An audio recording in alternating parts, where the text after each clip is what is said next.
Okay, here we are, Kinesiology 230. This is chapter 18. We are now on to clients who are pregnant. This is presentation number 3 out of 3. So let's get rolling on this. I have 12 slides and hopefully we can get it all done.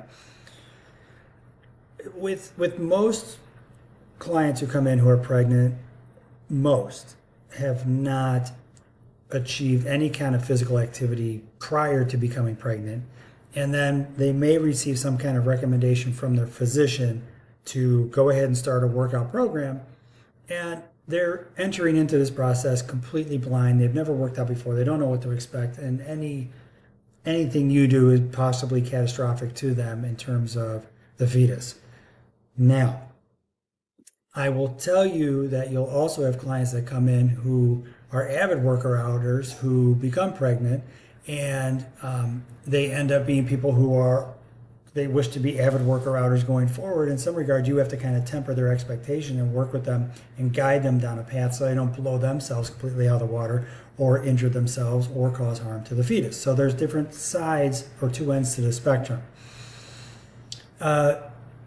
Oftentimes, though, you'll have a physician-directed workout and you have to implement, or your client will come in and say, I read this about pregnancy and my heart rate should not get above this many beats per minute, or my own body temperature should not be above this many beats per minute. To a certain degree, many of those limitations that you'll hear will be based upon the person's first pregnancy versus their second pregnancy, and they realize that how could I say this without coming off callous, that they can go ahead and work out. They can go ahead and work out as long as they can tolerate the exercise.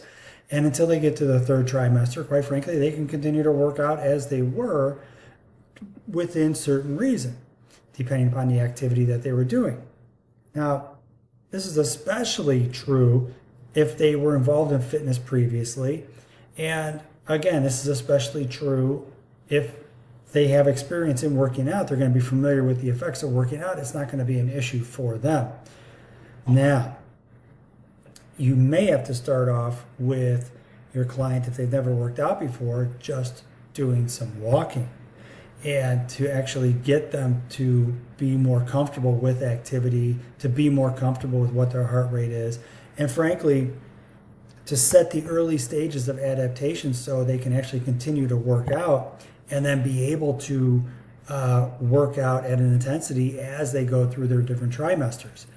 And frankly, the other part of this too is you're trying to help that person and set them up to be able to recover postpartum as soon as possible as well. I mean, so there's a couple different things that are going on here when you work with a pregnant client. Now, granted, you have some things you have to worry about in terms of nausea and vomiting, etc.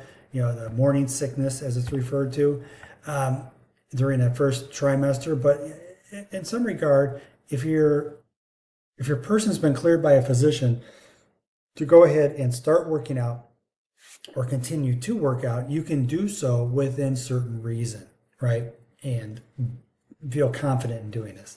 So some of the benefits they talk about are this: you have improved aerobic and muscular fitness, and to a certain degree, you know, you now have a symbiotic relationship between the fetus and the pregnant mother, and as a result, you have the ability to have greater oxygenated blood flowing to that fetus, greater ability to have greater circulation, which provides nutrients to the fetus. So you can just think of the different things that you have involved in that process.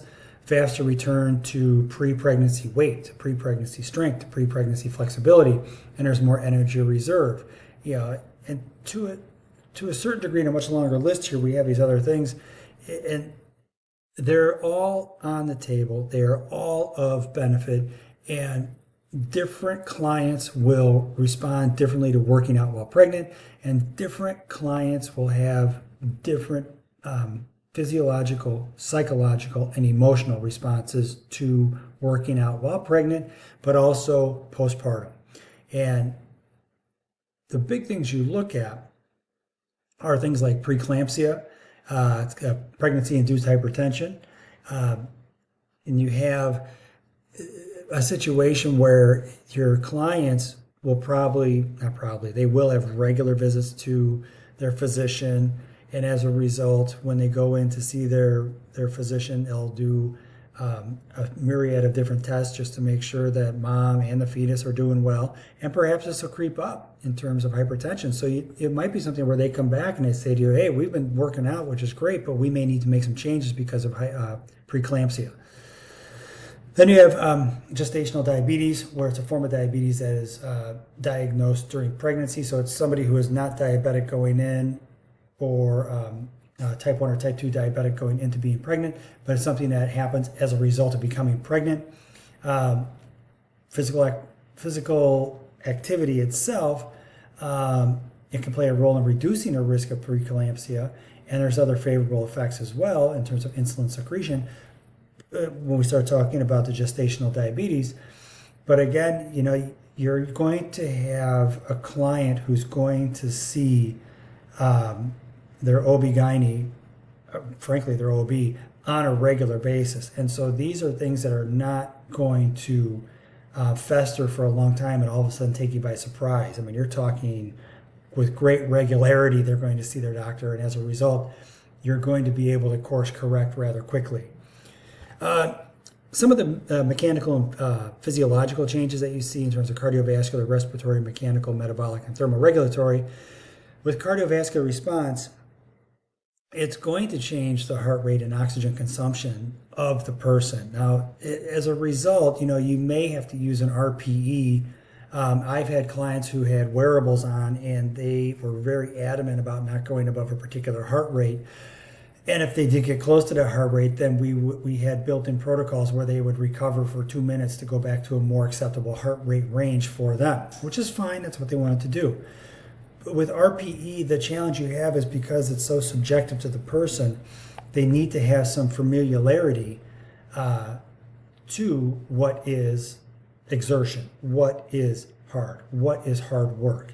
And they in the book list that somewhere between a 6 to 20, somewhere between 13 and 14, probably like a 7-ish on a 0 to 10 scale, somewhere in there would be appropriate for moderate intensity aerobic conditioning during pregnancy. But I have to point out that when you have a client who's going through their pregnancy, that 13 to 14 that they're denoting here on a 6 to 20 scale, to get to 13 to 14, that's going to look different in trimester 1 than trimester 2 than trimester 3. And quite frankly, you might get to trimester 3, and because of the orthopedic concerns or just weight or any number of different limitations, then you might not be able to get them to a 13 or a 14, or doing very low level activity is going to get them to a 13 or a 14, right? So it's going to change. It's a moving target as you go through the trimesters. But they note that pregnant women who exercise at this intensity for 30 minutes at least 5 days a week will accumulate the recommended 150 of activity weekly. And since women were highly active before pregnancy, they may exercise at a higher RPE. And I agree with this because they'll be more familiar. Respiratory response. Pregnant women may increase their minute ventilation by almost 50%, resulting in 10 to 20% more oxygen use at rest. And one can just think through the mathematics of why this is. You have the mother who's pregnant, who's supporting the fetus, and the fetus requires oxygenated blood and requires servicing through the circulatory system, to be able to grow and develop in utero. So it shouldn't be a surprise that you're going to have an increase in oxygen use at rest, but you're also going to have an increase in oxygen use at work as well. Now, the big thing they talk about here is pregnant women should be cautioned to avoid the Valsalva maneuver, which we talked about before, because breath holding during exertion phase places excessive pressure on the abdominal contents and the pelvic floor. Pretty straightforward. One can just think through why this would be the case.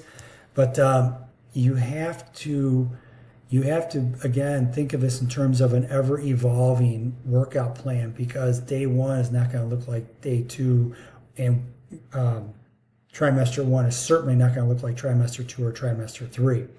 With mechanical response, the body's going to evolve during pregnancy. It's going to change and adapt to the fetus growing, or the growth of the fetus. And as a result, you have this change of change of overall mass that's seen in the mom, and the fetus itself, because it distends the belly, will do two things. One, you have an increase of mass, and you also have a change in the center of mass because of the distended belly from the fetus itself. So you have to, in some regard, be able to re-educate regarding balance and coordination. And again, that's another one that's a moving target because it's going to change from day to day to day with your client. The idea that a person might wipe out and fall over and injure themselves or the fetus is actually fairly limited, just in my experience. But I will say that there'll be times where you're going to have to help a person out. You're going to have to help your client be able to move around or transition maybe off of the floor, or you have to start making some conscious decisions about whether or not you want the person on the floor to do bridge exercises, or do you want them on a bench to do an exercise, and perhaps you transition to doing more upright and seated as opposed to lying flat. Now, I will say this, for some of the pregnant clients that I've had, lying flat on the floor actually felt pretty darn good for them, lying supine on their back. There's another sidebar conversation that you have to have because of relaxin. It's a type of hormone that causes the connective tissue to actually become a little bit lax during pregnancy. And you have to, in that regard, be smart about your loading parameters and speed of movement because the joints are going to be somewhat lax, and you have to then be cautious of how fast they're moving so you don't end up injuring the actual connective tissue. They talk a little bit about pelvic floor training and Kegels, which if you can just think about it as you're sitting there, almost like I'm going to go to the bathroom, I'm going to start urinating and cause the stream to stop partway through. Those are Kegels. They're using muscles in the pelvic floor to help stop or slow the process of urination. Kegels are something that people can practice to help, just for the simple fact that during pregnancy, sometimes you have a little bit of incontinence because of the stretching and the stretching within the pelvic floor and the abdomen itself, and actually the pressure on the bladder. So it certainly helps if you can introduce those in with your client. Metabolic response, the need for more oxygen during pregnancy is parallel for the need of more energy substrate. This makes sense. Women typically use an extra 300 extra kilocalories per day to meet the increased metabolic requirements for their expanded life functions, which includes the life functions of the fetus.